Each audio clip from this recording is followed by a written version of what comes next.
எங்களுக்கு பனிகாலத்தில் சளி பிடிக்குங்க, நெஞ்சு சளியெல்லாம் கட்டாமல் இருக்கிறதுக்காக இன்றைக்கி கற்பூரவள்ளி வெத்தலையெல்லாம் வச்சு நம்ம ஒரு எண்ணெய் தயாரிக்கலாம்.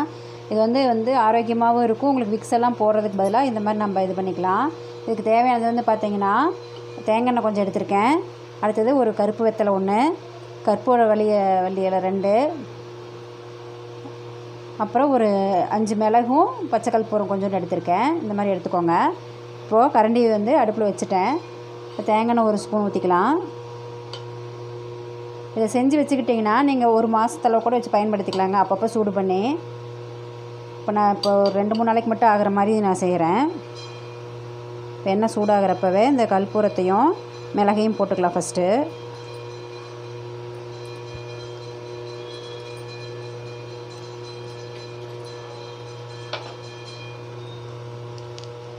கற்பூரவள்ளி இலையை வந்து இப்போ 4 பிச்சு போட்டுக்கலாங்க. அதே போல் வெத்தலையுமே நீங்கள் வந்து 4 பிச்சு போட்டுக்கணும்.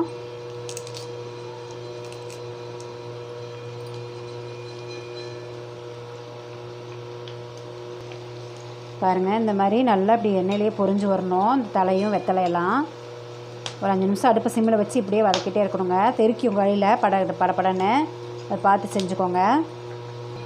பாருங்கள், இந்த அளவுக்கு வந்து தலையெல்லாம் நல்லா முறுமுறுன்னு வந்து பொரிஞ்சு வந்துடணும். எண்ணெயே பாருங்கள் இந்த பச்சை கலராக மாறிடுச்சு. இந்த ஸ்டேஜுக்கு நம்ம வந்து அடுப்பு ஆஃப் பண்ணி நல்லா ஆற விட்டு வெதுவெதுப்பான சூட்டில் குழந்தைங்களுக்கு வந்து நெஞ்சில், கை காலில் எல்லாம் நல்லா தேய்ச்சி விட்டு, முதுகு பகுதியில், காதுக்கு பின்புறம், நெத்தியில் எல்லாம் நல்லா தேய்ச்சி விட்டுட்டிங்கன்னா ஆரம்பத்துலேயே சளி வந்து மலத்து வழியாக வெளியில் வந்துடும். இல்லாட்டினா வாய் வழியாகவோ மூக்கு வழியாகவோ சீக்கிரம் கரைஞ்சி வந்துடும். நெஞ்சில் வந்து சளி கட்டாது.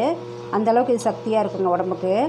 குழந்தைங்களுக்கு இந்த மாதிரி நம்ம செஞ்சு அடிக்கடி பூசி விடலாம். விக்ஸ் எல்லாம் வாங்கி போடுறதுக்கு பதிலாக நம்ம இந்த மாதிரி தயாரித்து வச்சுக்கிட்டோன்னா அப்பப்போ நம்ம வந்து சூடு பண்ணி பூசி விட்டுக்கலாம். ரொம்ப நல்லதுங்க, சைடு எஃபெக்ட்டு கிடையாது. இந்த மாதிரி செஞ்சு வச்சுக்கோங்க. குழந்தைங்க இருக்கவங்க வீட்டில் பெரியவங்களுக்கு போட முடியாது, இது குழந்தைங்களுக்கு மட்டும்தான். இந்த மாதிரி செஞ்சு கற்பூரவள்ளியை வந்து ஒரு தலை ரொம்ப சளியாக இருக்குது அப்படின்னா ஒரே ஒரு தலையை மட்டும் எடுத்து கசக்கி பாலில் கலந்து ஊற்றலாங்க, அதுவும் நல்லது தான். மேலே வந்து இப்போ ஆரம்பத்துலேயே இருக்கிறப்ப நம்ம இந்த மாதிரி டெய்லியும் பூசி விட்டுட்டோம்னா உங்களுக்கு வந்து சளியெல்லாம் சீக்கிரம் கரைஞ்சி வெளியில் வந்துடும். செஞ்சு பாருங்கள். நன்றி, வணக்கம்.